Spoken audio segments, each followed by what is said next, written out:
Coach, question.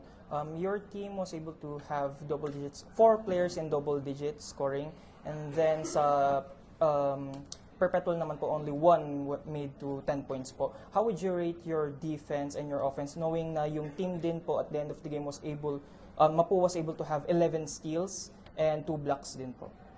Yun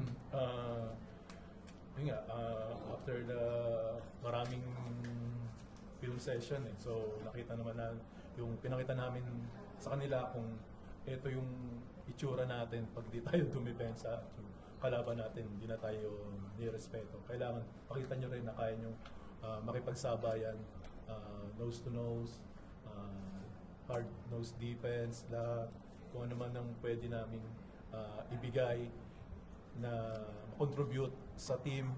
Ito na yon, yung defense, yung box out, at yung rebounding namin. So, napakita naman ng lahat ng tong grupo na to capable. Kahit yung rookies namin, kaya na sumit yun.